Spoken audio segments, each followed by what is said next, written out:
झुकाएं और खुदाम के कलाम में से हम पढ़ेंगे यिर्मयाह नबी की किताब, उसका 51 चैप्टर, खुदावंद की सताइश का गीत। उसने अपनी कुदरत से जमीन को बनाया, उसने अपनी हिकमत से जहान को कायम किया और अपनी अकल से आसमान को तान दिया। उसकी आवाज से आसमान और पानी की फरावानी होती है और वो जमीन की इंतहा से बुखारात उठाता है। वो बारिश के लिए बिजली चमकाता है और अपने खजानों से हवा चलाता है। हर आदमी हवान खसलत और बेइल्म हो गया है। सुनार अपनी खोदी हुई मूरतों से रुसवा, क्योंकि उसकी ढाली हुई मूरत बातल है, उनमें दम नहीं। आमीन। लेकिन हम खुदावंद अपने खुदा का शुक्र करते हैं कि हमारा जिंदा खुदा है और हम अपने जिंदा खुदा की इबादत करते हैं, प्रस्तिश करते हैं, सताइश करते हैं, और वो हमें हर रोज ये मौका देता है कि हम उसके हुजूर आए, अपने गुनाहों गलतियों कसूरों की माफी मांगे और अपने खुदावंद के साथ जो है ये कीमती वक्त अपना गुजारें। अब हम छोटी सी दुआ करेंगे, उसके बाद बकायदा हम अपनी इबादत का आगाज करते हैं। कुदूस कुदूस कुदूस आसमान और जमीन को बनाने वाले खुदावंद, तू जो था, तू जो है, तू जो आने वाला है खुदावंद, तेरा शुक्र करते हैं कि तेरी हुजूरी में आए हैं खुदावंद। एकदम हम सब अपने सरों को झुकाते हैं एकदम आपके हुजूर, एकदम बड़ी संजीदगी के साथ है एकदम आपकी आवाज को सुनने के लिए एकदम हम इकट्ठे हुए हैं। हम सब पे एकदम अपना खास कर्म रखना, एकदम आपकी हुजूरी को मांगते हैं एकदम इस जगह पे, एकदम जो आपने एकदम छोटी सी मुकद्दस महफिल हमें एकदम दूर नजदीक से हम इकट्ठे होते हैं एकदम फराहम की है खुदावंद। एकदम कलाम का जो बीज आज हमारे दिलों में बोया जाए, एकदम वो 100 गुना फल लाया खुदावंद, और एकदम हमारी हर तरह से हिफाजत करना, एकदम कोई भी इब्लीसी कुव्वत एकदम किसी भी तरह से हमें डिस्टर्ब ना करने पाए खुदा। जो लोग अभी तक इस दुआ में एकदम शामिल नहीं हुए खुदा और होने की ख्वाहिश रखते हैं, एकदम उन सब की तमाम रुकावटों को दूर करें, ताकि वो वक्त पर आके खुदा आपकी बरकत को हासिल कर सके खुदा। तमाम वर्शिपर्स के लिए दुआ करते हैं खुदा, खुदा के खादम के लिए दुआ करते हैं खुदा, जो आपकी आवाज को हम तक पहुंचाने वाला है खुदा। एक जब वो रस्ते में उनकी खास निगहबानी मदद फाज करना, अभी से एक एक को जो जो भी इस इबादत में एकदा अपना हिस्सा हदिया नजराना एकदा आपके हुजूर चढ़ाए, एकदा उसको एकदा कबूल फरमाना है खुदा। हमारी इस दुआ को सुन और कबूल करें, ये सब कुछ मांगते हैं आपके प्यारे बेटे खुदा यीशु मसीह के वसीले से, आमीन। हम अपनी फर्स्ट वर्शिप जो है वो निदा के साथ मिलके करेंगे। Praise the Lord. छू मुझे छू खुदारू, मुझे छू छू मुझे छू खुदारू, मुझे छू। मेरी जान को, मेरी रूह को, मेरे बदन को छू। मेरी जान को, मेरी रूह को, मेरे बदन को छू छू। मुझे छू खुदारू, मुझे छू।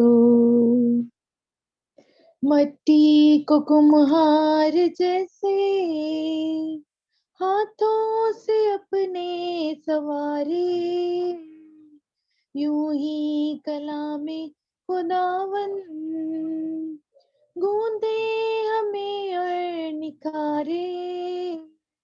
भर मुझे भर खुदारू, मुझे भर मुझे भर खुदारू, मुझे भर। जीवन की ज्योत जलायो, जैसे जले ज्योत तेरी। सोचे हो मेरी भी ऐसी, जैसी है सोच तेरी। ले मुझे ले खुदारू, मुझे ले मुझे ले खुदारू, मुझे ले।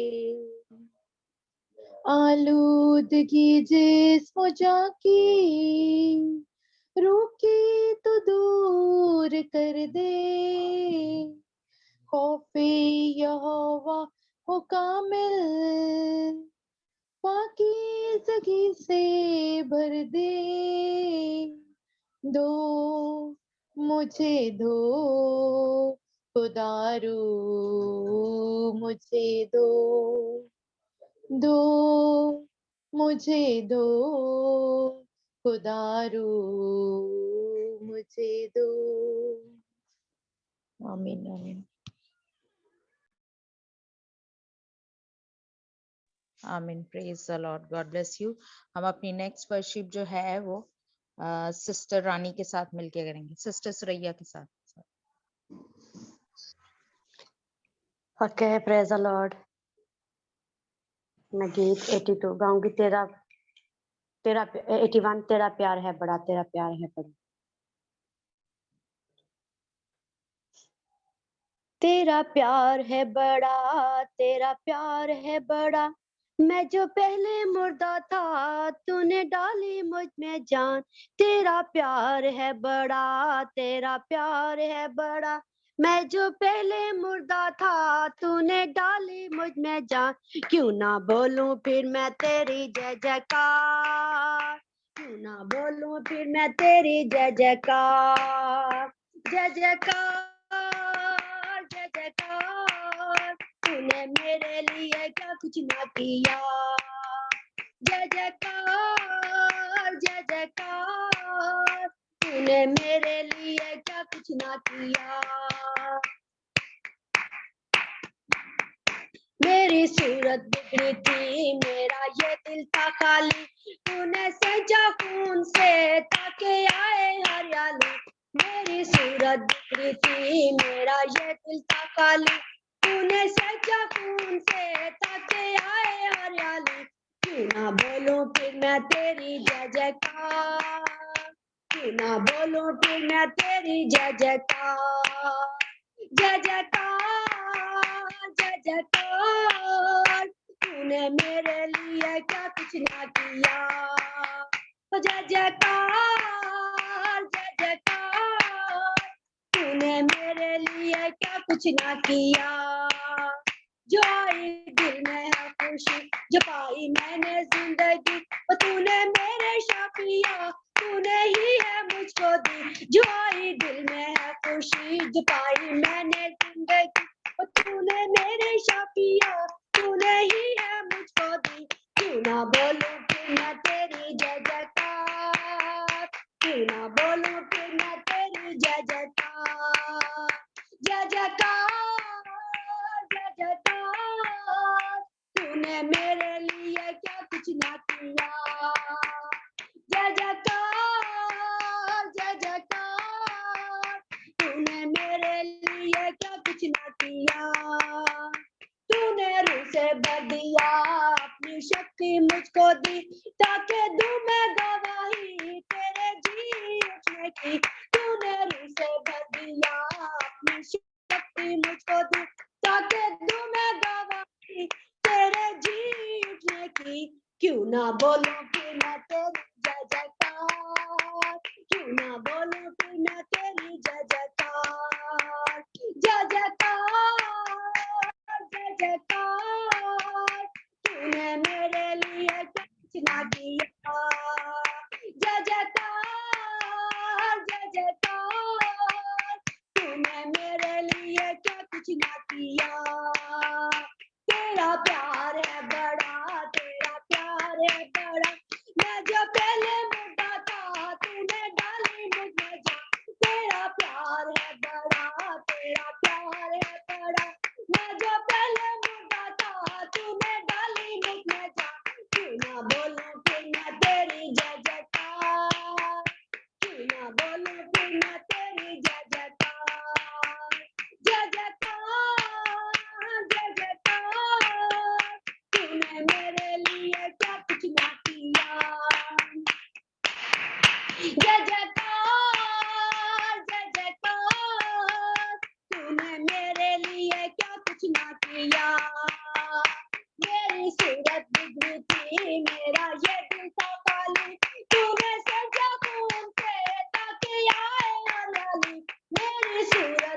बिगड़ी थी मेरा ये दिल था खाली तूने सजा खून से ताकि आए हरियाली क्यों ना बोलूं फिर मैं तेरी जय जयकार क्यों ना बोलूं फिर मैं तेरी जय जयकार जय जयकार जय जयकार तूने मेरे लिए क्या कुछ ना किया जय जयकार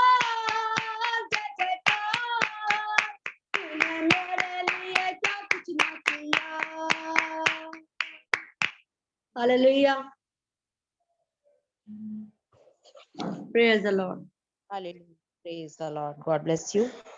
सारी जमीन तुझे सजदा करेगी, वो तेरे हुजूर गाएगी, वो तेरे नाम के गीत गाएंगे. आमीन. हम नेक्स्ट वर्शिप सिस्टर सनिया के साथ मिलके करेंगे. सिस्टर सनिया, आप रेडी हैं? Praise Lord. सॉरी, माइक नहीं था ऑन हो रहा. Praise Lord. ऐसी पहले न थी ये मेरी जिंदगी, ऐसी पहले न थी ये मेरी जिंदगी, जब से तू है मिला हुई दुनिया नई. मैं कैसे करूं तेरा शुक्र अदा, मैं कैसे करूं शुक्र अदा. ऐ परमेश्वर, ऐ मेरे अबा, ऐ मेरे यसू, ऐ मेरे अबा. रातों दिन करते हैं तेरी हिकमत बयां, रातों दिन करते हैं तेरी हिकमत बयां, आसमां और जमीन करे तेरी कुदरत बयां. बाजू तेरे का ये जोर है, इलाही फजल का ये दौर है. मैं करती रहूं तेरा शुक्र अदा, ऐ मेरे यसू, ऐ मेरे अबा. तू परमेश्वर, तू ही पिता, मैं करती रहूं तेरा शुक्र अदा. मेरी जात को तूने मिटा दिया, मुझ में तू ही तू नजर आ गया. जब मैं पीछे हटी रूह में भरने लगी, रूह तेरे का ये जोर है, इलाही फजल का ये दौर है. मैं करती रहूं तेरा शुक्र अदा, ऐ मेरे यसू, ऐ मेरे अब्बा. तू परमेश्वर, तू ही पिता. ऐसी पहले न थी ये मेरी जिंदगी, ऐसी पहले न थी ये मेरी जिंदगी, जब से तू है मिला हुई दुनिया नई. मैं कैसे करूं तेरा शुक्र अदा, मैं कैसे करूं शुक्र तेरा, ऐ मेरे यसू, ऐ मेरे अबा. तू परमेश्वर, तू ही पिता। तूने बेटा दिया ए मेरे खुदा, तूने बेटा दिया ए मेरे खुदा, यीशु के खून से हो गए पाप क्षमा। मैं कैसे करूं तेरा शुक्र अदा, मैं कैसे करूं तेरा शुक्र अदा। ए मेरे यीशु, ए मेरे अब्बा, तू परमेश्वर, तू ही पिता। Praise Lord, hallelujah. Praise the Lord, God bless you. खुदा के लिए गाओ, उसके नाम की मदद सराई करो, सहरा के सवार के लिए शाहराह तैयार करो। उसका नाम या है, तुम उसके हुजूर शादमान हो। आमीन। हम नेक्स्ट वर्शिप सिस्टम में हिंदर के साथ मिलके करेंगे। हाँ जी, हेलो, जय मसीह की जी। जय मसीह की। धन्यवाद आपका नाम प्रभु। मिलिए, आपके साथ हम वर्शिप करेंगे। ओके ओके जी, ओके, ठीक है। जानी बीमारी यशुदा लहू गिया, जानी बीमारी यशुदा लहू गिया। तू ही मेरी बंदगी ते तू मेरी जिंदगी, तू मेरी बंदगी ते तू मेरी जिंदगी, तू मेरे जीवन दी वजह है।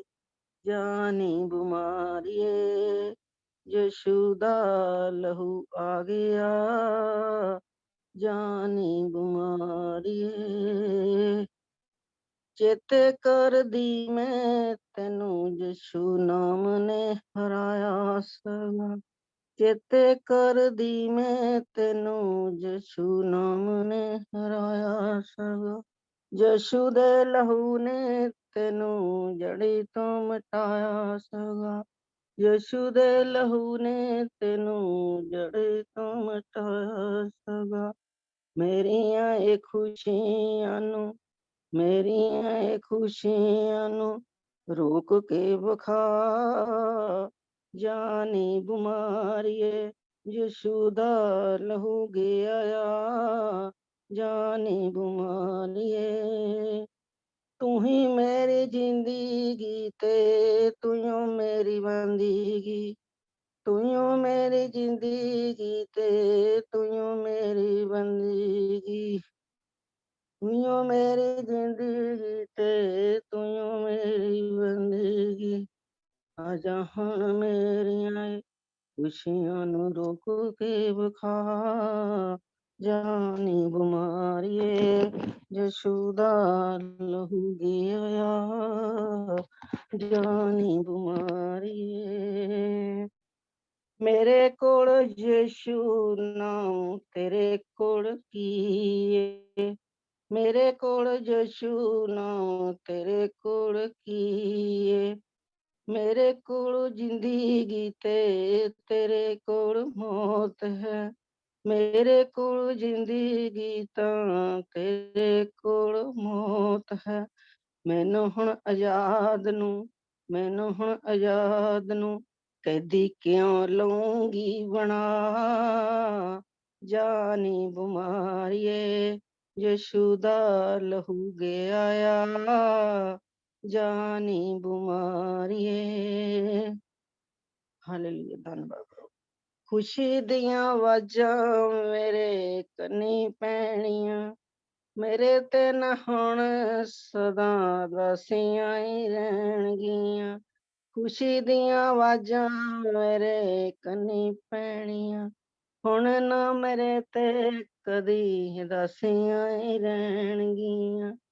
आजा मेरियां ए खुशियां नू रोक के विखा, जानी बीमारिये यशुदा लहू गया, जानी बीमारिए।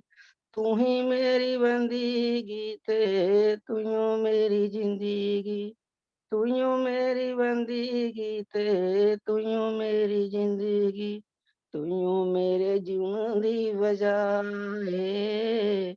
जानी बीमारिए यशुदा लहू के आया, जानी बीमारिए। प्रेस लॉर्ड, धन्यवाद प्रभु दा, hallelujah. Praise the Lord, God bless you.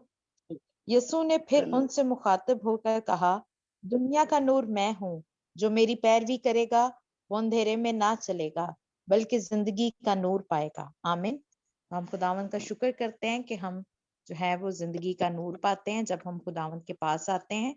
हम नेक्स्ट वर्शिप जो है वो नीलम मामी के साथ मिलके करेंगे। नीलम मामी आप इधर ही? हाँ जी हाँ जी। हाँ जी, आपके साथ हम वर्शिप करेंगे। ओके। एक मिनट मैं बस डाल लूं अपने।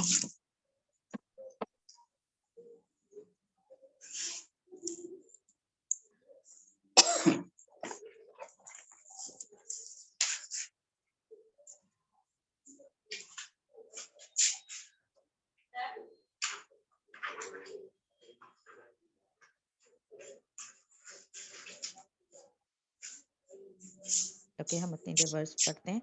हाँ अगर जी हाँ तुम जी। मेरे कलाम पर कायम रहोगे तो हकीकत में मेरे शागिर्द ठहरोगे और सच्चाई से वाकिफ होगे और सच्चाई तुमको आजाद करेगी। आमीन। आमीन। रेडी हैं बाप? हाँ जी रेडी हूँ मैं।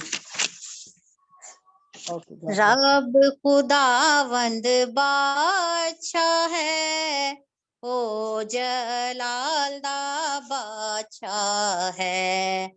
रब खुदावंद बादशाह है, ओ जलाल दा बादशाह है।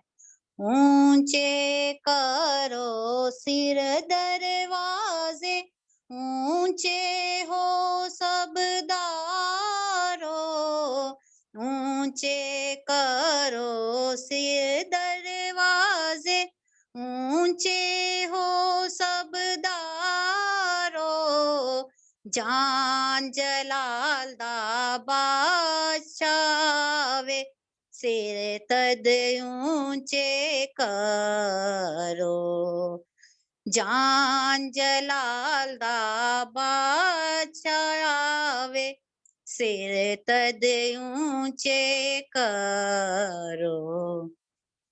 रब खुदावंद बादशाह है, ओ जलाल दा बादशाह है। एक जलाल दा बादशाह कौन है, कौन बादशाह का मालदा। एक जलाल दा बादशाह कौन है, कौन बादशाह का मालदा। रब जो जंग विच है जोरावर, ओ बादशाह जलाल दा। रब जो जंग विच है जोरावर, ओ बादशाह जलाल दा। रब खुदावंद बादशाह है, ओ जलाल दा बादशाह है। एक जलाल दा बादशाह कौन है, कौन बादशाह का मालदार। एक जलाल दा बादशाह कौन है, कौन बादशाह का मालदार।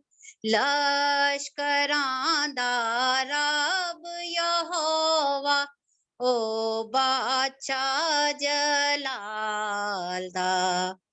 लश्करां दा रब यहोवा, ओ बादशाह जलाल दा।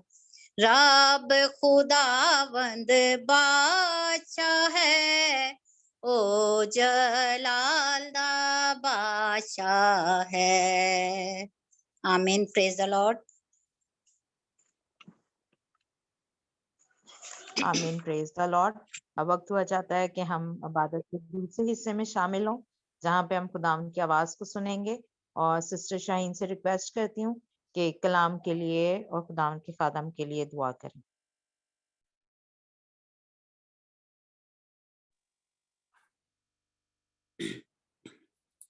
Hallelujah, hallelujah, hallelujah. Jesus, ore shere bere, ore sindariya sakriya shakriya rebe sandara sandara sandara. Ore shere bere bere bere siyara bashiyara katra katra katra. Hallelujah, hallelujah, hallelujah. Jesus, खुदावन तेरा शुक्र हो, तेरी तारीफ हो खुदावन। खुदावन तेरी मौजूदगी के लिए खुदावन हम दिल की गहराइयों से तेरा शुक्र करते हैं कि खुदावन तू हमारे दरमियान है। खुदावन तेरा तख्त हमारे दरमियान लगा हुआ है, तेरे फरिश्तों ने हमें घेरा हुआ है। खुदावन तेरा शुक्र हो, तेरी तारीफ हो खुदावन, सारी प्रस्तिश के लिए जिन्होंने खुदावन तेरी हुजूरी में की। खुदावन हमारा ईमान है कि खुदावन तूने सारे हदिया नजरानों को कबूल किया है। खुदावन तेरा शुक्र हो, तेरी तारीफ हो खुदावन। खुदावन तेरे बंदा जावेद को खुदावन सर से लेके पांव के तलवे तक खुदावन यीशु तेरे लहू में छुपाती अपने बंदे को छू खुदावन, अपने नाम अपने जलाल के लिए कसरत से इस्तेमाल कर खुदावन। तेरा गहरा मसा, तेरी गहरी हजूरी इसके ऊपर ठहरी रहे खुदावन यीशु के नाम से। खुदा तो अपने बंदों को पतरस की तरह इस्तेमाल कर खुदा यीशु के नाम से। खुदा पालूस रसूल की तरह इस्तेमाल कर, मूसा की तरह खुदा अपने बंदा को ले और इस्तेमाल कर खुदा। जहां जहां ये जाए, जहां जहां इसके पांव का तलवा टिके खुदा, वो जगह तू इसे दे देना खुदा। वहां से बदरूहें डरती और कांपती हुई भागें खुदा यस्सु के नाम से। खुदा उनको कहीं जगह ना मिले खुदा यस्सु के नाम से। खुदा तेरा मसा तेरे बंदे के ऊपर छाया रहे खुदा यस्सु के नाम से। खुदा तेरे पाक खून की कवरिंग में दे देती हूँ तेरे बेटे को खुदा अपने बेटे को खुदा सर से लेके पांव के तलवे तक पाक कर, साफ कर खुदा। जिस्म के एक अज़ा को खुदा खास तौर पे जुबान को खुदा, सोचों को, ख्यालों को यीशु के नाम से पाक और साफ कर। आज तेरा बंदा जब बोले तो खुदा वो अपनी मर्जी से खुदा कुछ ना बोले खुदा, बल्कि तेरा पाक रूह उसके अंदर से होके बोले खुदा। तेरे मुंह की बातें, तेरी दिल की गहरी बातें खुदा हमारे साथ करे खुदा। और जब तेरा बंदा बोले तो बदरूहें खुदा उनको कहीं जगह ना मिले हमारे घरों में, हमारी जिंदगियों में। यीशु के नाम से उनको, उन बीमारियों को, उन मुश्किलों को, उन परेशानियों को जिन्होंने हमें जकड़ा हुआ है, किसी लत में हम फंसे हुए हैं, कोई नशा है, कोई बीमारी है, कोई दर्दों की बीमारी है, कोई खुदा चेस्ट इन्फेक्शन है खुदा, कोई लीवर की प्रॉब्लम है, मैदे की प्रॉब्लम है खुदा कोई भी प्रॉब्लम है यीशु तेरे नाम से खुदा आज हमारे बदनों के अंदर से निकल जाए खुदा। यीशु तेरा नाम ऊंचा हो हमारे बदनों से, ये बदन तेरे लिए इस्तेमाल हो खुदा यीशु के नाम से। तेरा बंदा जब बोले तो खुदा तेरा कलाम हमारे बंद बंद और गुदे गुदे को जुदा करके गुसर जाए खुदा। और जहां कहीं भी खुदा कोई ऐसी गंदी आदत हमारे अंदर है खुदा यीशु के नाम से खुदा हमारे बदनों के अंदर से निकल जाए खुदा, और हम पाक और साफ होते जाए खुदा। तेरा नया मसा, तेरा नया जोर हमारे अंदर आ जाए खुदा। ग्रुप के एक एक मेंबर को और खास तौर पे जो यहाँ पे मौजूद है मीटिंग में, उन सबको खुदा तेरे लहू में छुपा देती हूँ। तेरे निगहबान, तेरे पाक फरिश्ते, तेरे जंगजू फरिश्ते खुदा तेरे खुदा हिकमत जो हमें देते हैं और जो कलाम को समझने में हमारी मदद करते हैं खुदा, वो सारे फरिश्तों को मुकर्रर कर देती हूँ खुदा। जहां जहां भी हम बैठे हैं खुदा वो हमारी हिफाजत करें, हमारे रूहानी आंखें खुल जाए, हमारे रूहानी कान खुल जाए खुदा यीशु के नाम से खुदा। और आज कलाम का जो बीज बोया जाए खुदा वो 100 गुना फल लेके आए, ताकि खुदा यीशु जब तू बादलों पे आए तो हम तैयार हों, हमारा रूह, बदन और जान खुदा यीशु तेरी आमद के लिए तैयार हो खुदा। उस खुदा रैप्चर के लिए तैयार हो खुदा। उस पाक दामन कमवारी की मानिद हम सबको तैयार कर, ताकि खुदा यीशु कोई भी रहा हुआ ना हो। और खुदाम यीशु जब तू आए तो हम हवा में उड़कर तेरा इस्तकबाल करने वाले हों। अपने बंदा को आज बड़े अपने नाम अपने जलाल के लिए कुदरत से इस्तेमाल करना खुदाम। और खुदाम जब तेरा बंदा नरसिंगा बचाता है और खुदाम यीशु के नाम से खुदाम उस जगह पे आग लग जाए खुदाम। जब तेरा बंदा मनादी करता है, तेरा प्रचार करता है, तो उस जगह पे आग लग जाए, पाखरू की आग लग जाए खुदाम खुदा। तेरा रोब तेरा दबदबा उस जगह पे छा जाए खुदाम खुदा। और बदरूहें खुदाम यीशु के नाम से वहां से डरती और कांपती हुई निकल जाए। तेरी हीलिंग खुदाम होना शुरू हो जाए, रूह बदन जान में, ना सिर्फ रूहानी तौर पे जिस्मानी तौर पे खुदा लोग शिफा पाए खुदा। और तेरा नाम ऊंचा हो यीशु के नाम से खुदा। हम इस रोटी और पानी के लिए भी दुआ करते हैं जो खुदा अब तेरे लहू में तेरे बदन में तब्दील हो गया है। जब खुदा यीशु हम इसको लें तो हमारे अंदर से वो सारी गंदगी, वो नापाकी, गलाजत खुदाम, वो बीमारियां, वो लानते खुदाम, जो कुछ हमारे खिलाफ बोला गया, लिखा गया, पढ़ा गया है, यीशु के नाम से कैंसल हो जाए खुदाम खुदा। और हम तुझ में और ज्यादा पैवस्त होते जाएं, हम तुझ में और ज्यादा खुदाम खुदा बढ़ते जाएं। और खुदाम हम कम होते जाएं, यीशु तू हमारे अंदर खुदाम खुदा और ज्यादा बढ़ता जाए खुदाम। यीशु के नाम से खुदाम इस दुआ को हम बड़े ईमान और तवक्कल और भरोसे से मांगते और पा लेते हैं। आमीन।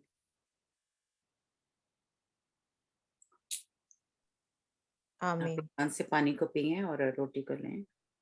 बैक टू वफा। अब हम खुदावंद के खादम को दावत देते हैं कि वो आए और खुदावंद की आवाज हम तक पहुंचाएं। Brother Javed. Praise the Lord, sir, and Jamsid. Praise the Lord. Praise the Lord. Praise the Lord. praise Lord, ਜੈਮ ਸੀ ਕੀ ਕਿਦਾਂ ਕਿਦਾਂ ਹਾਂਜੀ ਹਾਂਜੀ ਵਧੀਆ ਜੀ, ਜੈਮਸਿਦ ਜੀ ਸਾਰਿਆਂ ਨੂੰ। ਸਭ ਠੀਕ ਠਾਕ? ਹਾਂ ਠੀਕ ਆ। ਕੀ ਗੱਲ ਹੋ ਗਈ, ਲੱਤ ਨੂੰ ਗੋਡਾ ਦੁਖਦਾ ਤੁਹਾਡਾ? ਦੁਖਦਾ ਸੀ, ਹੁਣ ਠੀਕ ਹੈ, ਬਿਹਤਰ ਅੱਗੇ ਨਾਲੋਂ। ਹਾਂਜੀ ਠੀਕ ਹੋ ਜਾਏਗਾ, ਕੋਈ ਨਹੀਂ, ਬਸ ਨਾਲ ਨਾਲ ਹੀ ਹੈ ਨਾ ਜ਼ਿੰਦਗੀ ਦਾ। चलो आज की पढ़ रहे हैं वफा। हाँ जी मामू, अमाल की किताब उसका 19 बाब 20 तक हमने पढ़ लिया था, आज 21 से हमने पढ़ना है। चलें ठीक है, शुरू करते हैं 21 से आयत से, लेकिन मैं कहूंगा कि पहले 20 भी साथ ही पढ़ना। ओके हो गया, ठीक है। अच्छा, रसूलां दे करतवे, पंजाबी जो पढ़ते हैं बाइबल।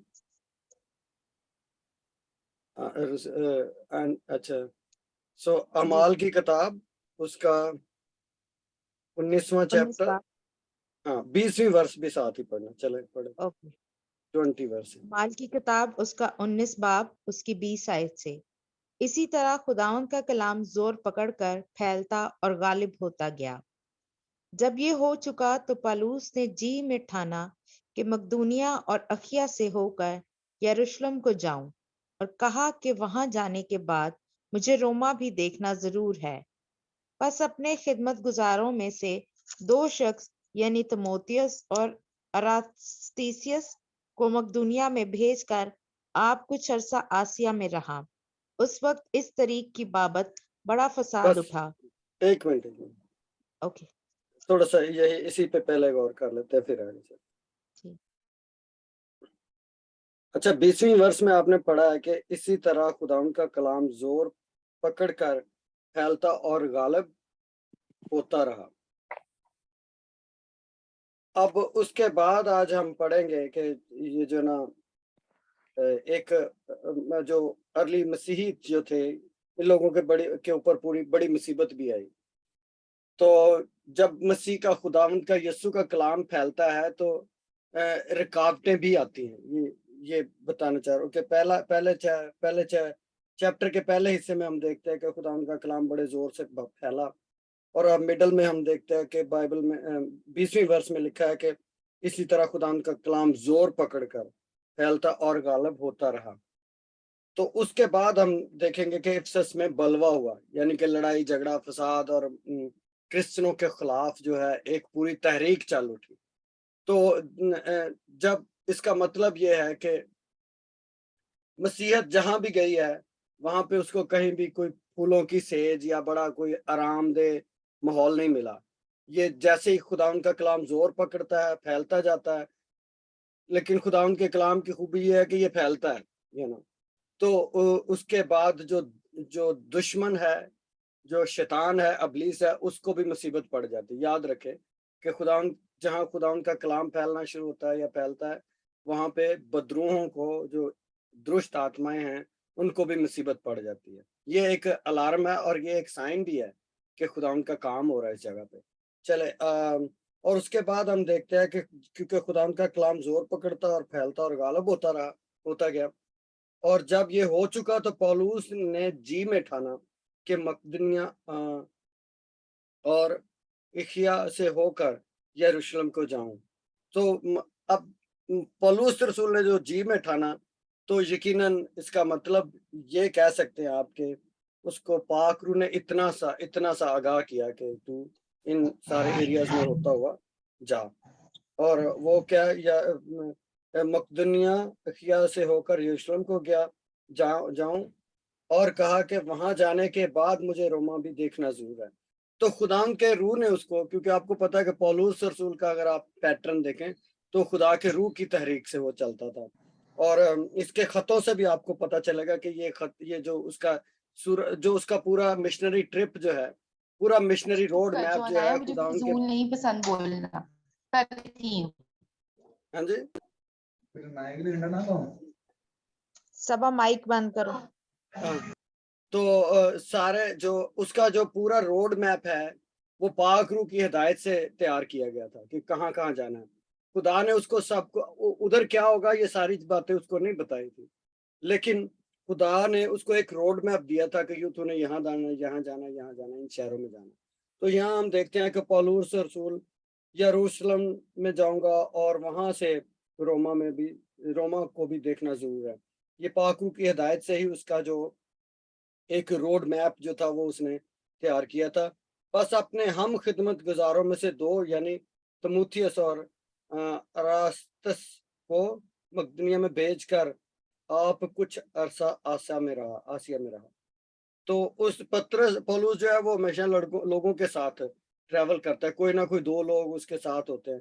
कुछ लोगों को उसने अपने से आगे भेज दिया और कुछ को वो अपने साथ ट्रैवल करता था। और वो भी खुदा यीशु मसीह की भी वो बात पूरी, जब उसने दो करके मिशनरी ट्रिप पे खुदा यीशु ने अपने शागिर्दों को भेजा था। इसलिए जो खिदमत है वो हमेशा अकेले नहीं होती है, उसके साथ लोग चाहिए आपको, साथ हम खिदमत जो होते हैं वो चाहिए। जैसे कि मूसा जो था वो थक जाता होगा क्योंकि बहुत काम था, इसराइल इतनी बड़ी कौम थी। तो खुदा ने उसके उसके भाई ने नहीं, उसके सुसर ने उससे कहा कि भी तू साथ अपने कुछ लोग खड़े कर जो तेरे लिए, तेरी खिदमत में तेरा हिस्सेदार हो, तेरी मदद करें। और फिर उसने कुछ लोगों को अपॉइंट किया जो कि उसके लिए मूसा के लिए काम करते थे। तो इसीलिए इसी तरह हम पौलुस की जिंदगी में देखते हैं कि वो अकेला काम नहीं करता था, वो साथ में उसके हमेशा कुछ ना कुछ लोग होते थे। इसके बाद 23वीं वर्ष में से पढ़े। जी।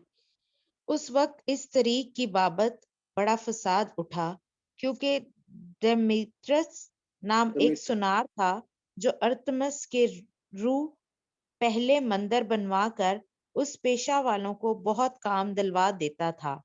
उसने उनको और उनके मुतल्लिक और पेशा वालों को जमा करके कहा, ए लोगों, तुम जानते हो कि हमारी आसूदगी इसी काम की बदौलत है हाँ, बस और इतने तुम ही देख। काफी। एक मिनट। अब देखे, क्योंकि 20वीं वर्ष में हमने पढ़ा कि बहुत ज्यादा काम हुआ उधर, यानी कि खुदा उनका कलाम फैलता ही चला गया। और अब 23वीं वर्ष में देखे कि क्या हो रहा है। उस वक्त इस तरीक की बाबत बड़ा फसाद हुआ। तरीक क्या होता है? ये जो रास्ता है, ये तरीक का क्या मतलब है? तरीक तरीका का इंग्लिश में इसको वे, इंग्लिश में लिखा हुआ है कि वे, दिस वे, यानी कि ये जो रास्ता है ना, जो मसीहत वाला रास्ता है, इसकी बाबत उनको बड़ा फसाद हुआ उस जगह पे। ठीक है, ये क्या लिखा है? उस वक्त इस तरीक की बाबत बड़ा फसाद हुआ। ये तरीक कौन है? मसीह यीशु ने कहा था कि राह, हक और जिंदगी मैं हूँ। राह तरीक क्या है? राह है, रास्ता या वे, ठीक है। तो ये जो रास्ता है जिस पर यीशु के शागिर्द चल रहे थे, जिसको मसीहत कहते हैं, इसकी बाबत बड़ा फसाद हुआ, क्योंकि दिमेत्रियस नाम एक सुनार था जो अर्थमस के रूप पहले मंदिर बनवाकर उस पेशा वालों को बहुत काम दिलवाता था। अब देखें, ये जो दिमेत्रियस है ना, ये एक सुनार है, यानी कि सोने का काम करता है। और ये क्या करता था? ये मंदिर बनवाता था और उसमें मूर्तियां वगैरह, यानी कि सारे मंदिर का काम ये करता था। और जब जहां मसीहत जाती है वहां पे बहुत सारे लोगों को, बहुत सारे जो कारोबार हैं, उनको मुसीबत पड़ जाती है। ये भी याद रखे कि मसीहत जो है, मसीह के, हम कोई जाके लोगों की दुकानें नहीं ढाते, ना किसके ऊपर फिजिकली कोई हमला करते हैं। यीशु के प्रचार में, यीशु की जो कलाम है और जो खुशखबरी की मनादी है, उसमें बहुत ज्यादा ताकत है। इसीलिए बहुत सारी जो इवल स्पिरिट्स हैं और बहुत सारे जो दुनियावी मजहब हैं, वो मसीह के प्रचार को रोकना चाहते हैं। इस बात को याद रखें कि मसीह यीशु ने तो कोई सेना तो नहीं या कोई आर्मी तो नहीं बनाई थी, और ना ही उसके शागिर्दों के पास कोई तलवारें, कोई लाठियां, कोई चीजें थी। लेकिन क्योंकि वो कलाम करते थे और उस कलाम की वजह से लोगों के दिलों पर चोट लगती थी और लोगों की जिंदगियां तब्दील होती थी। अब जो शराब बेचता है वो शराब बेचना छोड़ देगा, तो क्या होगा? वहां पे शराब खाने बंद होना शुरू हो जाएंगे, ठीक है ना। और अगर कोई इस तरह के कोई और यानी काम करता है, नाजायज काम करता है, कोई स्मगलिंग करता है, कोई सिगरेटें और इस तरह की चीजें बेचता है, कोई फहाशी के अड्डे हैं जहाँ पे मसीहत का कलाम, मसीहत फैलेगी, वहां पे लोगों की जिंदगियां तब्दील होगी। हो सकता है वहां पे फहाशी के अड्डे बंद होना शुरू हो जाए। लेकिन इस कलीसिया में, इधर हम इस चैप्टर में आज हम देखते हैं कि इफसस में बलवा किस लिए हुआ, कि यहाँ पे मसीहत फैली और यहाँ पे मंदिरों के काम बंद होना शुरू हो गए। तो क्या हुआ कि जो दिमेत्रियस जो था, वो सुनार भी था और वो मंदिरों की आसाइश और मंदिरों को बनाता था। वो सुनार का काम करता था, यानी कि सोने की मूर्तियां वगैरह बनाता होगा। तो उसको अपना, उसका पेशा जो था वो खतरे में पड़ गया। याद इसको समझने की कोशिश करें कि उसका अपना पेशा जो था, उसको मसीहत से शायद इतना ज्यादा प्रॉब्लम नहीं थी, लेकिन उसको अपने पेशे से ज्यादा, मतलब उसका पेशा बंद हो रहा था। वो तो मंदिर बनवा के और पैसे कमाना, ये तो उसका पेशा था। तो इसको आगे पढ़े, दोबारा से पढ़े इसको 23वें वर्ष। ओके। उस वक्त इस तरीक की बाबत बड़ा फसाद उठा, क्योंकि दिमेत्रियस नाम एक सुनार था जो अर्थमस के रूह पहले मंदिर बनवाकर उस पेशा वालों को बहुत काम दिलवा देता था। उसने उनको और उनके मुतल्लिक पेशा वालों को जमा करके कहा, ऐ लोगों, तुम जानते हो कि हमारी असूदगी इसी काम की बदौलत है। आगे भी पढ़ो। ओके। और तुम देखते और सुनते हो कि सिर्फ इफसस ही में नहीं, बल्कि तकरीबन तमाम आसिया में इस पालूस ने बहुत से लोगों को ये कहकर कायल और गुमराह कर दिया है कि जो हाथ के बनाए हुए हैं वो खुदा के नहीं हैं। बस सिर्फ यही खतरा नहीं कि हमारा पेशा बेकदर हो जाएगा, बल्कि बड़ी देवी अर्थमस का मंदिर भी नाचीज हो जाएगा, जिसे तमाम आसिया और सारी दुनिया पूजती है। खुद उसकी भी अजमत जाती रहेगी। हाँ, बस इतने आगे का, पढ़- बस इतने, अभी इसी पे गौर करें। अब इधर देखें क्या हो रहा है। उसने उनको और उनके मतलब और पेशा वालों को जमा करके कहा कि ऐ लोगों, तुम जानते हो कि हमारी आसूदगी इसी काम की बदौलत है। तो उसने वहां पे, हो सकता है बहुत सारे, एक जैसे होता है ना, ये यूनियन बनी होती हैं। जैसे यूनियन को क्या कहेंगे? यूनियन को उर्दू में क्या ये जो होती हैं जमातें वगैरह, जो हड़ताल वगैरह करती, जैसे बच्चों की यूनियन है, इस तरह जो और पेशावर टीचरों ने अपनी यूनियन बनाई हुई है, जो उस्ताद जो है वो हड़ताल पे चले जाते हैं। इस तरह की एक यूनियन है। ये जो सारे मंदिर बनाने वाले हैं ना, ये सारे इकट्ठे हो, जैसे ताजरों की यूनियन है, ताजर सारे हड़ताल पे चले गए, अब अपनी दुकानें बंद कर दी, लोगों को अनाज नहीं मिलेगा और इस तरह की चीजें करते। और यहाँ पे ये हम देखते हैं कि ये जो दिमित्रियस है, वो खुद उसने पूरी यूनियन जो थी, जो सारे बाकी मंदिर बनाते थे, उन सबको उसने इकट्ठा कर लिया। यानी कि शहर में एक अजीब बलवा और एक अजीब फसाद पैदा हो गया। तो कि ये क्या हो रहा है, ये जो पौलुस और उसके लोग जो ये एक तालीम लेकर आए हैं, ये तो हमारा सारा काम बर्बाद कर देंगे।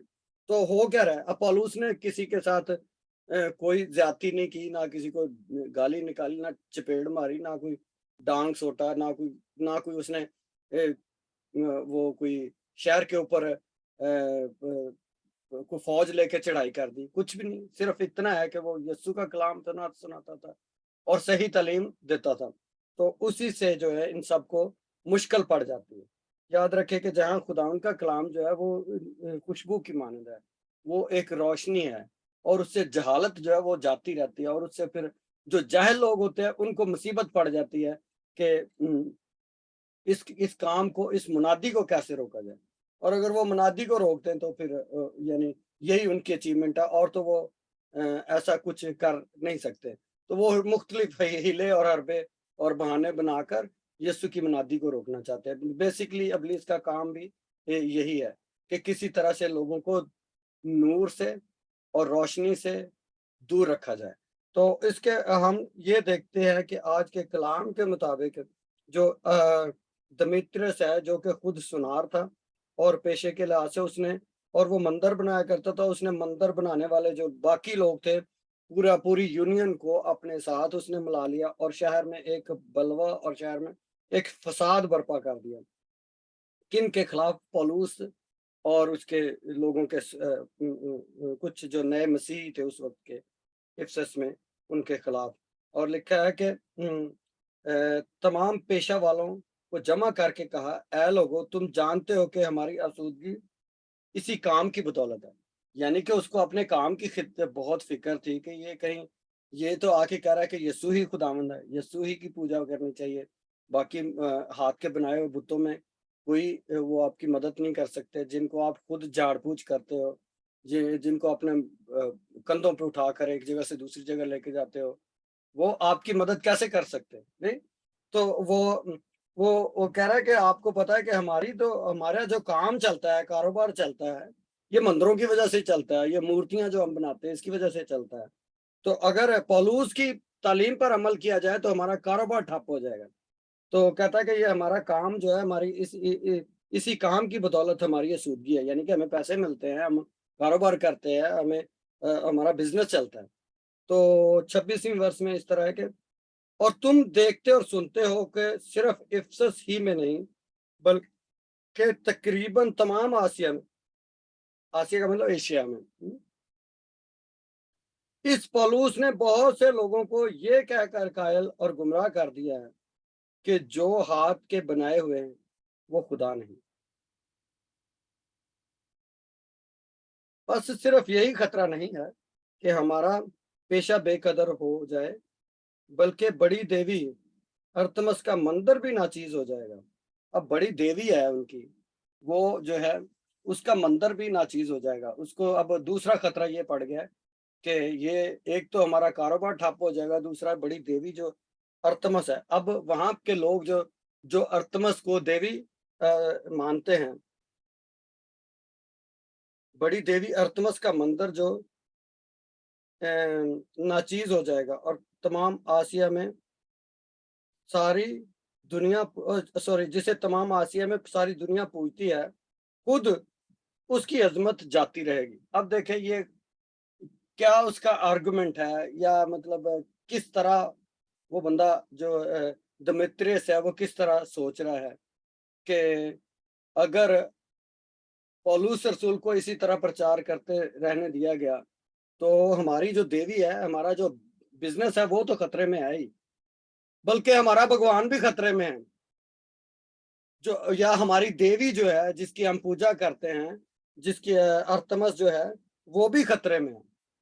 तो सबको ही खतरा पड़ गया, कारोबार को खतरा पड़ गया और उनके रिलीजन को, उनकी जो जिसकी वो पूजा करते थे उसको भी खतरा पड़ गया।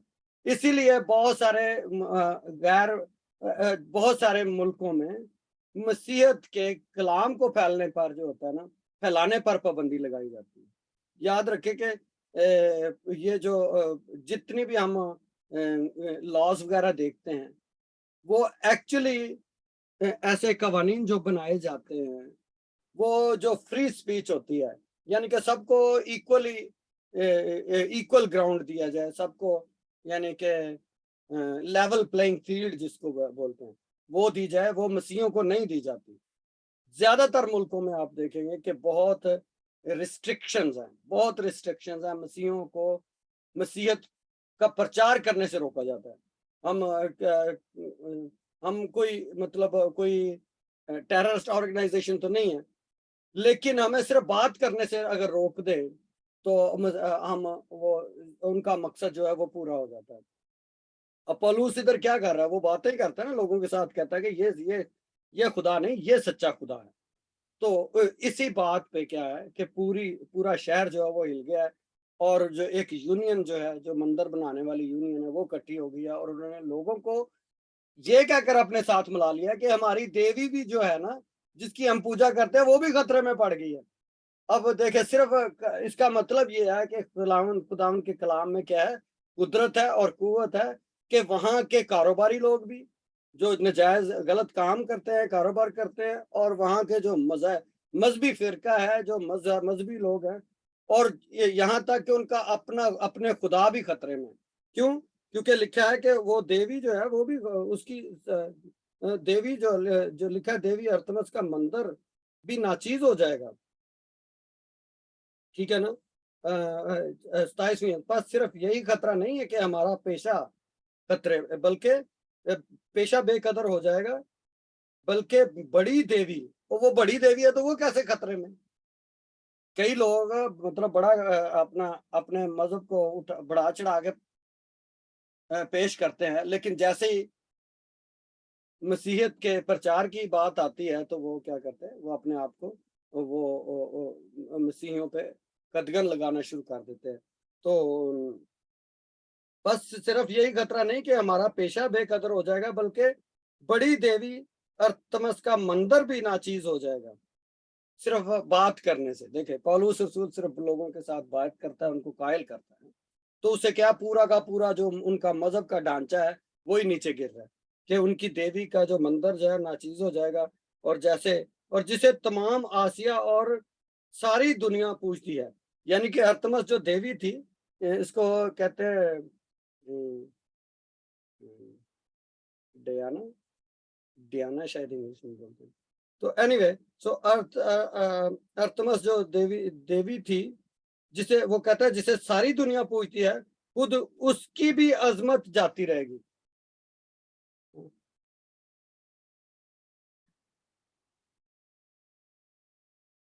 तो उसकी क्या अजमत जाती रहेगी? अगर कोई खुदा है तो उसकी अजमत कैसे जाती रहेगी? मतलब सवाल करने वाली बात है ना कि भाई अगर कोई खुदा है, उसकी ना तो कोई उसकी ब्लास्फेमी कर सकता है, खुदा की कोई ब्लास्फेमी नहीं कर सकता। याद रखें, खुदा को कोई नीचा नहीं कर सकता। यस्सु को उन्होंने स्लेब चढ़ाया, वो तीसरे दिन मुर्दों में से जी उठा। अगर कोई जिंदा खुदा है तो वो अपनी हिफाजत खुद करता है, उसको गुंडों की जरूरत नहीं पड़ती। याद रखें, जो मुर्दा खुदा है उनको गुंडों की जरूरत पड़ती है अपने दफा के लिए। यीशु ने कभी कोई गुंडे अपने साथ नहीं रखे, कभी कोई सेना अपने साथ नहीं बनाई, कभी कोई लड़ाई झगड़े वाले लोग अपने साथ उसने नहीं रखे। और उसने तो यहाँ तक कहा कि जो तुम्हारे दुश्मन है, जो तुम्हारा बुरा चाहते हैं, उनके लिए दुआ करो। जो तुम्हारे एक गाल पर थप्पड़ मारे दूसरा भी फेर दो। तो ये क्या एक तालीम है, ये कौन सा एक? लेकिन इसके बावजूद हम देखते हैं कि कौमें, कबीले, मजहब, ममालिक सारे डरते हैं, यीशु के प्रचार से डरते हैं, यीशु की तालीम से लोग डरते हैं, क्योंकि उसमें जिंदगी है, उसमें कुदरत है, कुव्वत है। जितने भी पेशावर रिलीजियस लोग हैं, मजहबी लोग हैं, वो यस्सु की सही तालीम से डरेंगे। वो कोई भी मजहब, दीन, धर्म से हो सकते हैं। तो इसमें इसकी कुदरत और कुव्वत के आगे लोग ठहर नहीं सकते, क्योंकि यस्सु के अंदर से कुव्वत निकलती थी। तो और उसके कलाम में क्या है, जिंदगी है। तो उसके बाद हम देखते हैं कि वो कहता है कि वो उसकी तो अपनी अजमत जाती रहेगी। यानी अगर वो देवी है और सारी दुनिया उसको पूजती है, इधर देखे क्या लिखा है, जिसे तमाम आसिया और सारी दुनिया पूजती है, खुद उसकी भी अजमत जाती रहेगी। भी उसकी अजमत कैसे जाती रहेगी अगर सारी दुनिया उसको पूजती है? अब अगर मैं आपसे पूछूं कि आप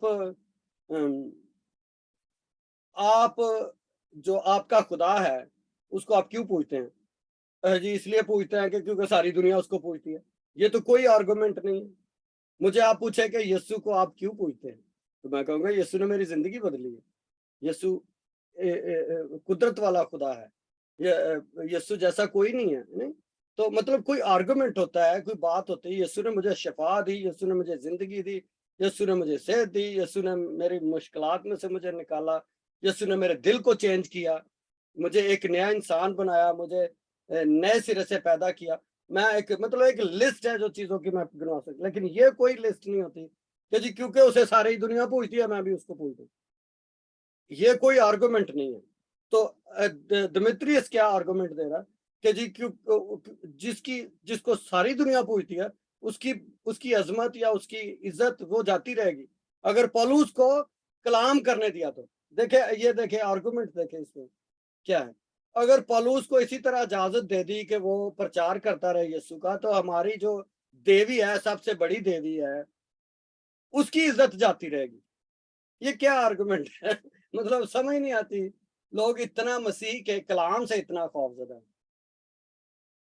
और ये मैं आज की तारीख में आपको बताता हूँ कि हर जगह पे जहां पे भी अबलीस का जोर है, वहां पे यीशु के प्रचार से और यीशु के कलाम से, मसीह यीशु से लोग खौफजदा होते हैं। ठीक है, क्योंकि जो अंधेरा होता है उसको किस चीज से डर है? उसको रोशनी से डर है, क्योंकि रोशनी उसको चीरती है। जब आप अंधेरे में हैं, आप एक शम्मा जलाएं तो लाइट होना शुरू हो जाती है। तो जो लाइट है वो अंधेरे को चीरना शुरू कर देती है। इसी तरह मसीह का कलाम जो है, मसीह के प्रचार, मसीह की मनादी जो है, उससे बदरू हैं, उससे कांपती हैं, भागती हैं, डिलीवरेंस आती है, लोग आजाद होते हैं। लोगों का पेशा, लेकिन जो एक तरफ दूसरा ग्रुप जो है उनका पेशा, अब बहुत सारे रिलीजियस पेशावर है जो मजहबी पेशावर है, जिनकी दाल रोटी ही अपने मजहब की बेस पे चलती है, वो उनका मजहब खतरे में पड़ जाता है। तो और कुछ लोगों के कारोबार खतरे में पड़ जाते हैं। जैसे मैं पिछली दफा बता रहा था कि जहाँ जहाँ कहा जाता है कि जहाँ जहाँ बिली ग्राहम जिस शहर में प्रचार करता था, वहां पे जो लिकर स्टोर यानी कि शराब खाने जो थे वो बंद होना शुरू, उनकी बिक्री नीचे जाना शुरू हो जाती थी। वहां पे क्लब बंद होना शुरू हो जाते थे, जो डांस क्लब ये वो। तो इसका मतलब ये है कि अंधेरे जो है वो छटते हैं यीशु की मनादी के लिए। तो ये खतरा मतलब उस वक्त की कलीसिया को के साथ भी ये प्रॉब्लम थी, आज की कलीसिया के साथ भी। टाइम नहीं बदला है, वक्त जो है मतलब जिस मुश्किल में से उस वक्त की कलीसिया गुजर रही थी, आज भी जो मसीह को सही तौर पे पूजते हैं, मसीह को सही तौर पे फॉलो करना चाहते हैं, उनके लिए मुसीबतें उसी तरह की के मतलब एक रेजिस्टेंस आएगी, एक जो होता है ना, यानी एक रुकावट, एक बदरुओं को मुसीबत पड़ जाती है कि ये बंदा जो है खतरनाक हो गया। तो वो फिर उसके खिलाफ जो है अपनी मुहिम चलाना और उसको स्लो डाउन करना शुरू कर दिया। तो इसके बाद वफा जरा इसको खत्म करें जब जी जी 28 आयत से। वो ये सुनकर कहर से भर गए और चिल्ला चिल्ला कर कहने लगे कि इफसियों की अरतमस बड़ी है। और तमाम शहर में हलचल पड़ गई और लोगों ने गैस और अरतखस मकदूनिया वालों को, जो पालूस के हम सफर थे, पकड़ लिया और एक दिल होकर तमाशागाह को दौड़े। जब पालूस ने मजमा में जाना चाहा तो शागिर्दों ने जाने ना दिया और आसिया के हाकिमों में से उसके बास दोस्तों ने आदमी भेजकर उसकी मिन्नत की कि तमाशा गाह में जाने की जरूरत ना करना, और बाज कुछ चिल्लाए और बाज कुछ, क्योंकि मजलिस दरम भरम हो गई थी और अक्सर लोगों को ये भी खबर ना थी कि हम किस लिए इकट्ठे हुए हैं। फिर उन्होंने सिकंदर को, जिसे यहूदी पेश करते थे, भीड़ में से निकाल कर आगे कर दिया, और सिकंदर ने हाथ से इशारा करके मजमा के सामने उज़र बयान करना चाहा। जब उन्हें मालूम हुआ कि ये यहूदी है, तो सब हम आवाज होकर 2 घंटे तक चिल्लाते रहे कि इफ्सियों की अरतमस बड़ी है। यहीं के आगे भी पढ़ो। अच्छा, चलो यहाँ तक की बात कर लेते हैं, फिर कुछ ओके। चीज मिस नहीं होगी। अब हमने पीछे देखा कि दिमित्रियस ने लोग इकट्ठे किए और एक बलवा यानी कि एक फसाद बर्पा किया उसने, और फिर उसके साथ पूरा शहर जो है वो मिल गया। ऐसे ही होता है जैसे अब आजकल इंडिया में हो रहा है। पंजाब में आंटी को पता है कितने ज्यादा जो जो यानी ये पंजाबी सिख जो है वो क्रिश्चियनों के ऊपर इबादत कर रहे होते हैं, अपने चर्च में होते हैं, आके हमला कर देते हैं। और हमारे पाकिस्तान में ये बातें तो बहुत आम है। तो मतलब ये है कि और किसी पे भी कुछ भी आप इल्जाम लगा दें या सिर्फ उसकी बात का जवाब अगर आप बात से दें, दलील से दें, तो बात है ना। लेकिन अगर आप मारने धाड़ने पर उतर आए तो मतलब इसका मतलब आप कमजोर हैं। जो कमजोर आदमी होगा ना वो इस तरह हमला करता है। तो इसका मतलब है आपके आपके आर्गुमेंट में या आपकी बात में दम कम नहीं है, या जिस बात पे आप खड़े हैं वो झूठ पे मबनी है। तो इसलिए मसीहों ने कभी लड़ाई मसीहत के प्रचार के लिए कभी लड़ाई नहीं की, जंग नहीं की। ना मसीह ने की, ना उसके शागिर्दों ने की, और ना आप अमाल की कलीसिया में देखते हैं। इसकी वजह ये थी कि इसमें कुदरत और कुव्वत है, उसके कलाम में तासीर है। तो मैं इधर हम देखते हैं कि उसने क्या किया कि वो ये सुनकर कहर से भर गए और चिल्ला चिल्ला कर कहने लगे कि युवतियों की अर्थमस बड़ी है। भाई अगर बड़ी है तो इसमें इतना कहर से भरने की क्या जरूरत है, इतना इतना बलवा करने की, फसाद करने की क्या जरूरत है। उसको साबित करो कि वो बड़ी है। नहीं तो क्या हुआ कि वो और तमाम शहर में हलचल पड़ गई और लोगों ने एगेस और तरखस मकदनिया वालों को जो पौलुस के हम सफर थे पकड़ लिया। यानी कि चंद लोग जो पौलुस के हम सफर थे, साथी थे, उनको उन्होंने पकड़ लिया। अब वो क्या किया और उनको तमाशा गाह में और तमाशा गाह को दौड़े। यानी कि कोई स्टेडियम होगा जिसमें वो सारे इकट्ठे हुआ करते थे, तो वहां पे उनको ले आए जो पौलुस के 2 साथी थे, और उनको पकड़ लिया और पूरा शहर इकट्ठा हो गया। अब ये देखें हलचल मच गई है वहां पे, क्योंकि उनकी देवी जो है, उन्होंने जो कारोबारी लोग थे उन्होंने जो मजहबी मुनाफिकत फैलाने के लिए लोगों को इकट्ठा किया और उनको मजहब के नाम पे उनको इकट्ठा कर लिया। और वो सारे जैसे जैसे आजकल भी होता है, मतलब ये कुछ नया नहीं है, ठीक है ना।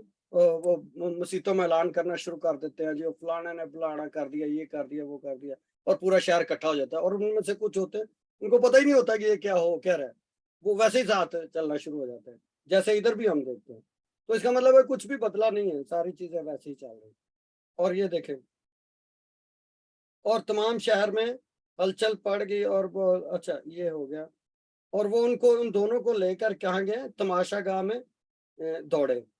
जब पौलुस ने मजमा में जाना चाहा तो शागिर्दों ने जाने ना दिया। अब पौलुस रसूल जो है वो हमेशा मतलब वो मौका ढूंढता है कि कहाँ ज्यादा लोग मिलें और वो यीशु की मनादी कर सके। वो आपको पता है वो चेन्स में, वो बेड़ियों में भी हो तो वो क्या करता है, वो मनादी करता है। ठीक है, उसकी कॉलिंग इस तरह की है। तो इधर भी पौलुस को पता चला कि सारे ही मजमा गांव में इकट्ठे हो गए, तो वो कहता है मुझे भी जाने दो है, मैं भी जाता हूँ। लेकिन जो शागिर्द जो थे उन्होंने पौलुस को जाने ना दिया। बाकी जो साथी उसके साथ थे मसीही जो थे, उन्होंने कहा पौलुस तू नहीं उधर जाना, ठीक है, क्योंकि उधर बहुत ज्यादा बलवा हुआ है। तो वो पौलुस ने मजमा में, पौलुस जो है वो चांस मिस नहीं करना चाहता। अच्छा मैंने यहाँ सारे लोग इकट्ठे हुए होंगे, चलो मुझे मौका मिल जाएगा यीशु की मनादी करने का। जब पौलुस ने मजमा में जाना चाहा तो शागिर्दों ने जाने ना दिया और आसिया के हाकिमों में से उसके बाद दोस्तों ने आदमी भेजकर उसकी मिन्नत की कि तमाशागाह में जाने की जरूरत ना करना। तो अब लोग उसके को पकड़ रहे हैं, उसकी मिन्नत कर रहे हैं कि यार ना जाए, तेरी मेहरबानी, ठीक है।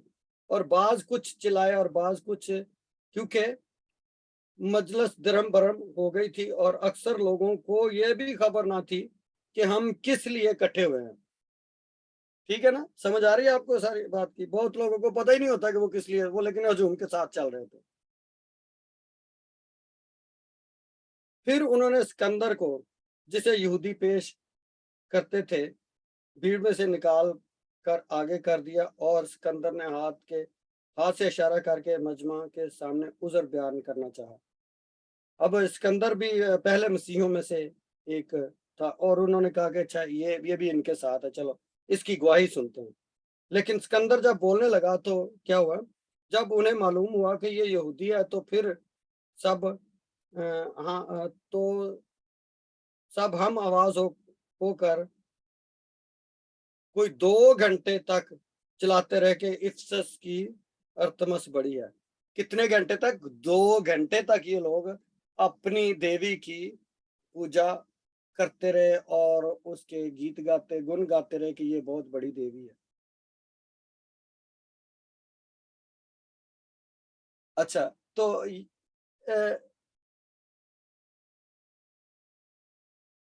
हम मसीहियों को 15 मिनट दुआ करना, इबादत करना जो है वो मुसीबत लगता है। ये जो गैर कौमें हैं ये ज्यादा संजीदा हैं अपने अपने खुदाओं और अपने देवताओं के बारे में। यानी कि ये लोग 2 घंटे तक चांटिंग करते रहे कि अर्थमस की देवी जो है वो बड़ी है, देवी हमारी बड़ी देवी बड़ी है। वो उसके 2 घंटे तक, यानी आप अंदाजा लें।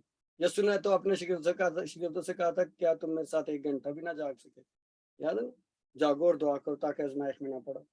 लेकिन ये लोग 2 घंटे तक, यानी कि मतलब ये है कि जितना जो सच्चे खुदा की पूजा करने वाले हैं उनके लिए, उनके पास 15 मिनट नहीं होते अपने खुदा की पूजा करने के लिए। और ये लोग जो गैर मबूदों की पूजा करते हैं वो कई कई घंटे, कई कई बार दिन में वो अपने देवताओं की पूजा करते हैं। तो ये मतलब ये आज भी सच है और उस वक्त भी सच था। ये लोग 2 घंटे तक चलाते रहे और चैंटिंग करते रहे कि जो अर्थमस, इफिसस की अर्थमस जो है वो बड़ी है। ठीक है। अच्छा, 25वीं आयत में पढ़ना नहीं, क्या 35 ओके 25 है 35 ओके फिर शहर के महरर ने लोगों को मुहर्रर ठंडा करके कहा, जी मरहर मुहर्रर महर्रर, ओके सॉरी, महर्रर ने कोई क्लर्क कह लोगों लो, को क्लर्क या कोई इस तरह का कोई ओहदे होते हैं ना, जैसे मुहर्रर होते हैं। जैसे शायद, जैसे अच्छा, हमारे थाने में थानेदार नहीं होता, हाँ थाने जी में हाँ जी थानेदार नहीं होता, किसी हर इलाके का एक थानेदार होता है। इसी तरह शहर का एक हाँ मुहर्रर है। हाँ जी, बोले। ओके। लोगों को ठंडा करके कहा, ए इफसियों, कौन सा आदमी नहीं जानता कि इफसियों का शहर बड़ी देवी अर्थमिस के मंदिर और उस मूरत का मुहाफिज है जो जेवियस की तरफ से गिरी थी।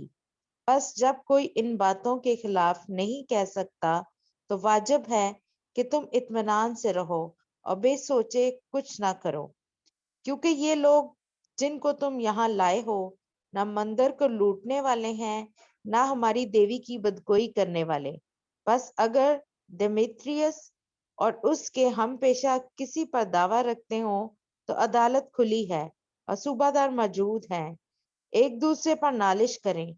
और अगर तुम किसी और अमर की तहकीकात चाहते हो तो बाज़ाब्ता मजलिस में फैसला होगा, क्योंकि आज के बलवे के सबब से हमें अपने ऊपर नालिश होने का अंदेशा है, इसलिए कि इसकी कोई वजह नहीं है और इस सूरत में हम इस हंगामा की जवाबदेही ना कर सकेंगे। ये कहकर उसने मजलिस को बर्खास्त किया। आमीन। आमीन।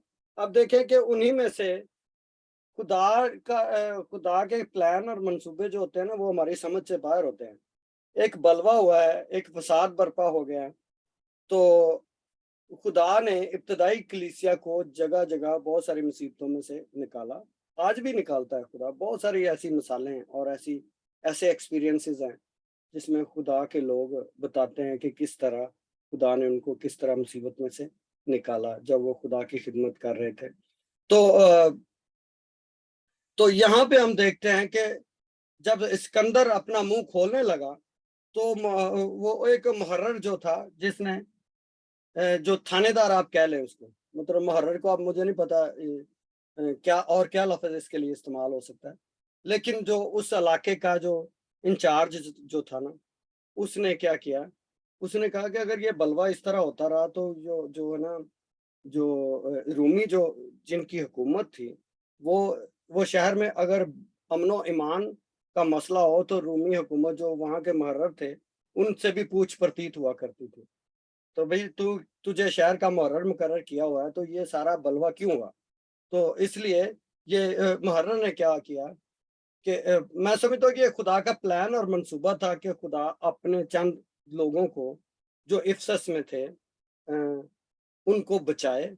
उसने उनको मारने के लिए या उनको प्रोसिक्यूट करने के लिए जो आवाजें उठ रही थी, उनके अंदर से ही कंफ्यूजन पैदा हो गई। मेरी बात को आप समझ रहे हैं? जो जो दुश्मन का कैंप है उसके अंदर कंफ्यूजन पैदा होगी। कंफ्यूजन कैसे पैदा होगी कि उनके अंदर से ही आदमी खड़ा होके और उनको उसने ठंडा कर दिया और उनको चलता किया उसने। वो वहां तक नौबत ही नहीं पहुंची कि वो पौलुस और उसके बाकी साथियों के साथ और जिनको उन्होंने पकड़ा हुआ है उनके साथ कोई ज्यादती कर सके। आमीन। तो लिखा है कि फिर शहर के मुहर्रर ने लोगों को ठंडा करके कहा, यानी कि मुहर्रर ने, यानी कि उनके अपने ही आदमी ने उनको क्या किया, जवाब दे दिया। किसी मसीही को मुंह खोलना ही नहीं पड़ा अपने बचाव के लिए और कोई ऐसा कुछ करने के लिए। तो क्योंकि आखिरी आयत में हम इस तरह पढ़ते हैं कि शुरू में हम इस हंगामा की जवाबदही ना कर सकेंगे, तो मुहर्रर को भी आगे किसी को जवाबदही करनी पड़ती। ये हंगामा हुआ है तो जो है वो रूमी आकर पूछेंगे भाई ये क्या बलवा, क्या चक्कर चल रहा है, ये क्यों शहर में बेअमनी है, बेतरतीबी है, नहीं लड़ाई झगड़ा क्यों हो रहा है? तो उसने क्या कहा कि ये कहकर उसने मजलिस को बर्खास्त कर दिया।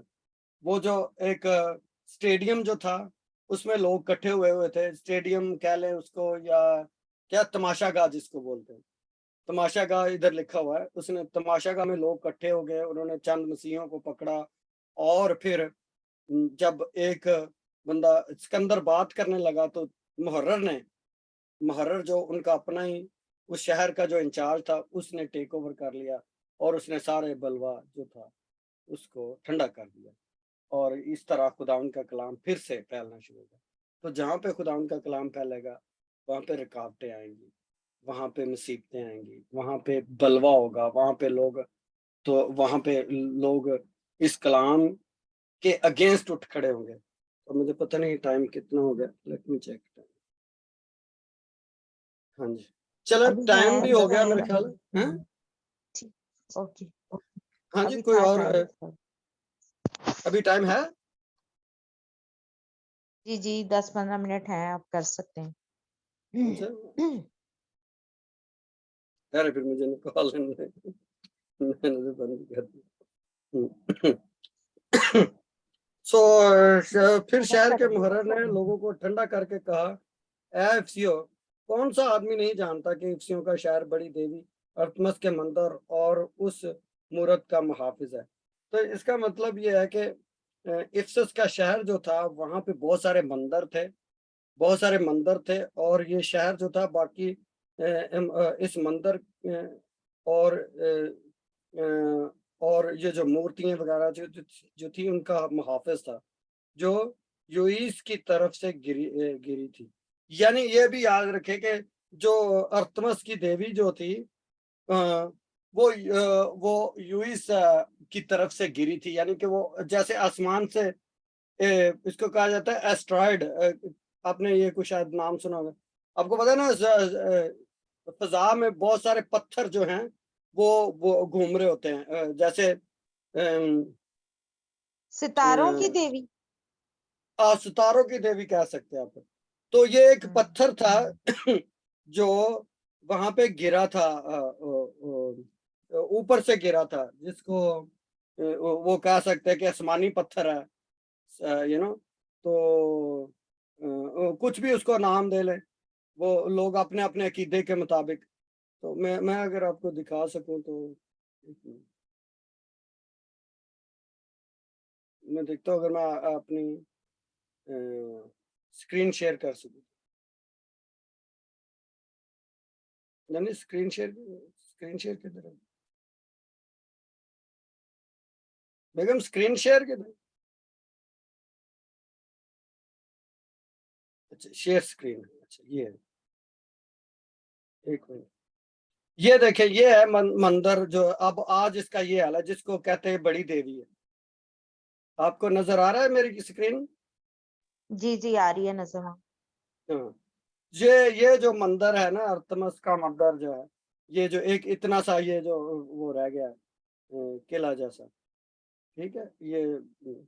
और इसको अम, ए, ए, ए,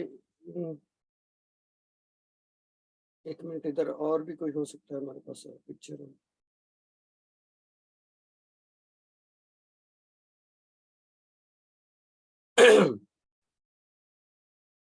तो इनका मानना यह था कि जो अर्थमस का जो स्टैचू है वो आसमानों से गिरा है।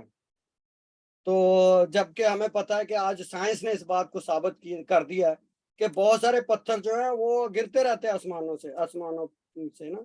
बहुत दफा इसको साइंटिस्ट ने प्रूव किया है कि आसमान से एस्ट्रॉयड गिरते हैं, उनको बोलते हैं एस्ट्रॉयड। तो वो इन्होंने उसको उठा के तो उसको एक देवी बना दिया और उसको देवी के मंदिर में रख दिया। इसका मंदिर मैं आपको दिखाता हूँ।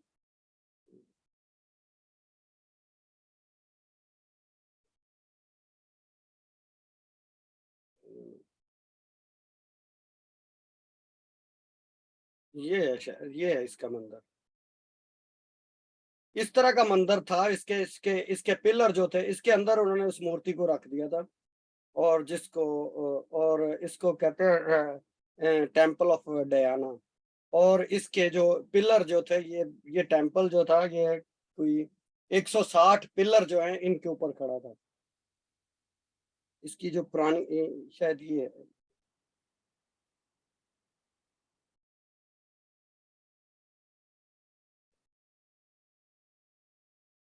ओके, सो मेरा ख्याल है कि आज के लिए इतना ही काफी है। तो आप अगर के पास अगर कोई सवाल है तो उस पर हम बात कर लेते हैं अभी, ताकि ना हम टाइम पे फिर इसको।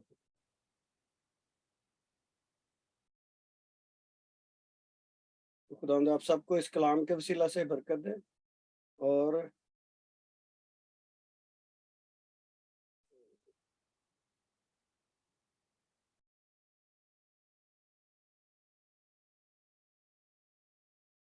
चलें जी।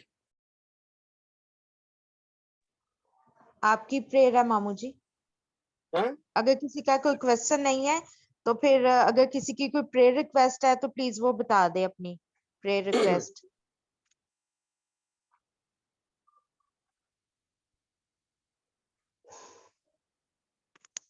चलें, प्रेयर रिक्वेस्ट भी नहीं किसी की, सबके लिए आप प्रेयर कर दें बस। सुलेमान प्रेयर करवाना चाह रही हूँ भाई। Praise Lord. सुलेमान और मोसेस के लिए इनके ना गले में काफी कफिंग हो रही है और ना इन्फेक्शन हुआ है गले में। सलमान आपका एक बड़ा बेटा है, छोटा है क्या? बड़ा बेटा है सुलेमान, मोसेस और सुलेमान।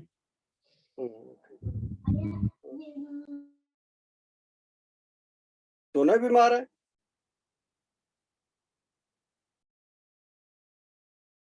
इन्हें जी चलो खांसी, दोनों को खांसी। खांसी।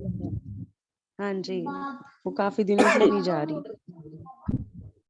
ओके, चले आप हम प्रेयर करते हैं और खुदावंद के हाथों में दे देते हैं सब कुछ। खुदावंद हल्ले मुश्किलात है, और सारी कुदरत और अपनी कुदरत के कलाम से सब चीज़ों को संभालता है। यीशु ने कहा कि मुझसे जुदा होकर तुम कुछ नहीं कर सकते हो। सारी शफा और हिकमत का मंबा जो है वो हमारा खुदावंद यीशु अल मसीह है।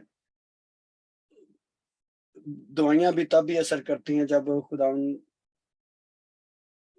का हाथ हमारे ऊपर हो। तो हम खुदावंद का शुक्र करते हैं कि वो अपने लोगों की फिक्र करता है, वो अपने लोगों की हिफाजत करता है और वो अपने कलाम को नाज़िल फरमा कर शिफा देता है। खुदावंद ने आज हमारे साथ कलाम किया, हमारी आंखों को खोला, खुदावंद ने हमें अपने कलाम में से सीखने का फजल बख्शा है। खुदा उनका शुक्रिया अदा करते हैं। Hallelujah, hallelujah, praise you, praise you, praise you Jesus. Thank you father, thank you lord, thank you Jesus, loving and gracious heavenly father. खुदा उन कौमों के खुदा, उम्मतों के रब, अब आप हम यीशु के नाम का ऊंचा झंडा ऊंचा खड़ा करते हैं। खुदा जिसमें कुव्वत है, कुदरत है। खुदा यीशु के नाम से बदरू हैं, कांपती हैं, इब्लीस शर्मिंदा होता है। और खुदा और जो दुश्मन है उन दुश्मन के कैंपों में कंफ्यूजन फैल जाती है। खुदा इस सारी कुदरत के लिए हम तेरा शुक्रिया अदा करते हैं। खुदा बाप, खास तौर पर बाप यीशु के खून बहाने के लिए, जिसका खून बेशकीमत है। खून खुदा जिसने कभी पाप नहीं किया था, वो हमारे लिए गुनाह बन गया ताकि हम खुदा